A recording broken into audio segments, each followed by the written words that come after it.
welcome you here to Birds Huddle, powered by PointsBet. Alongside Barrett Brooks, I'm Amy Fadool. We learned last week the Eagles offensive coordinator Shane Steichen will call plays this year after taking over those duties midway through last season. Today, Nick Sirianni explained the decision from his perspective. I really trusted Shane. Shane and I spent so much time throughout the week together. Again, coming up with the plan between amongst the coaches, and Shane and I are doing the most of that heavy lifting, and it just. We shifted to it during one of the games. I felt comfortable with being able to, talk to everybody. There's things that come up with the referees that I need to do. There's things that come up with the guys upstairs that I need to talk through a situation that how we might need to handle it. So there's just so many things that came up.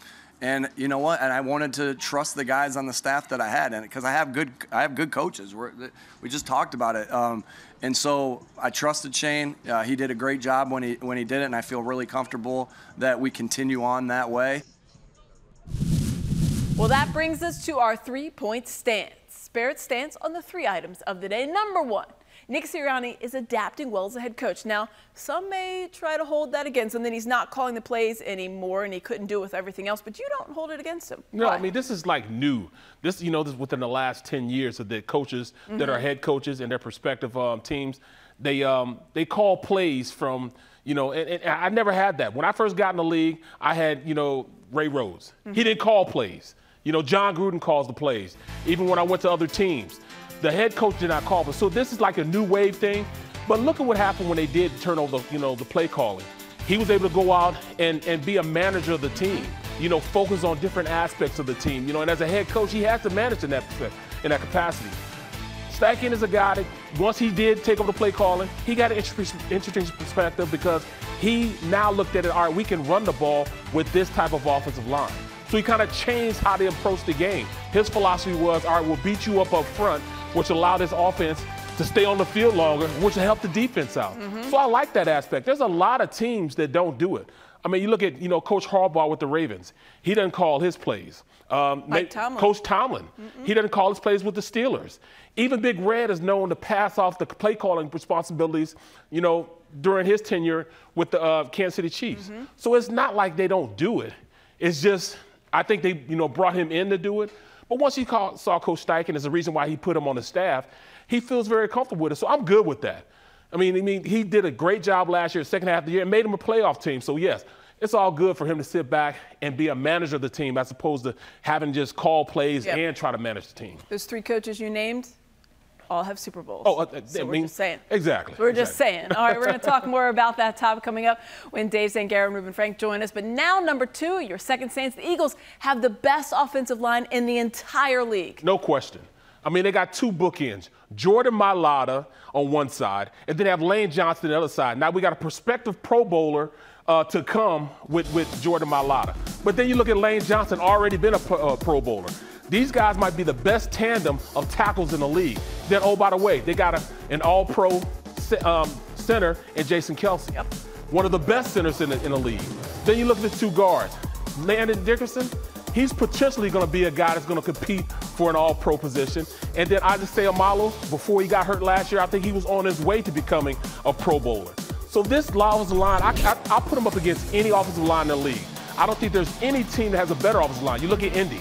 I think this line is better than those guys. Good line. I mean, at this point, there's nobody in the league that, that can stop them when they want to do something. It's disheartening for a defense to try to stop a run against that offensive line. I mean, they were averaging like 200 yards a pop, 200 yards a game. And it's disheartening for a defense to not be able to stop the run. And this offensive line did that. They knew for the last 8 games they were going to run the ball and nobody could stop it. So that's why I say, this offensive line is one of the best in the league. Well, you mentioned him. Last year, Isaac Seumalo was a left guard before he got hurt. Landon Dickerson then stepped in and took that job away. So today, Seumalo spoke about going to the right side. Obviously, switching, from one guard to the next, there's different technicalities and weight position and all this kind of specific O-line stuff. But it's been going really well, being out there, especially with Kelsey and Lane, still getting to play next to both of those guys is truly a blessing. So, no, I'm excited about it. Barrett almost wore that same hairstyle, which is a little bit different. Right, but right. does Seumalo lock down the right guard spot? This is his? No taking it away? No, I mean, that's the interesting part, you know, Seumalo moving to the right side. They have guys that are competing with him. Even though he's the lead in, he's the front runner for it. They have guys like Sewell Peta. Yep. He's the guy that they want to look at there. Driscoll. They're going to try him out there. I mean, they have so many guys that can come in and play these alternate. Even the rookie coming in, you know, I mean, he could possibly come in. You know, Cam Jurgens can come in and probably give some reps at that right guard position. So it's open. It's a wide open position. But Seumalo is definitely the front runner as one of the best guys at that position. All right, your third and final stance. Business in the NFL is absolutely booming.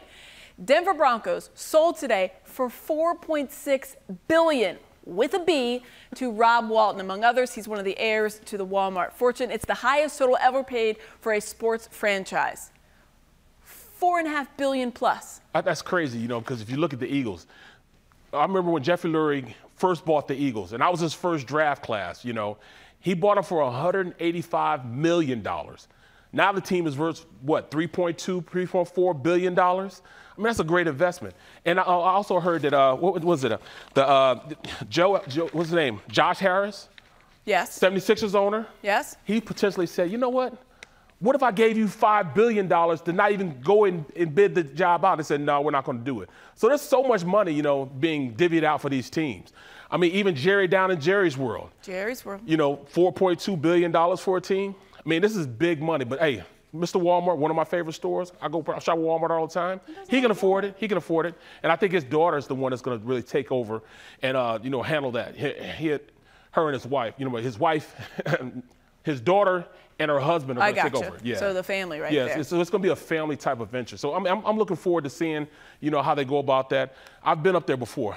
Beautiful area. They love their Broncos up there. Yeah, I think it's worth the investment. It's only going to go up.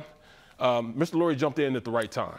Interestingly, his daughter that you're talking about, she's actually married to the Rams owner, Stan Kroenke. So okay, they know there a we little go. something about running a franchise. That'll be interesting at dinner some nights.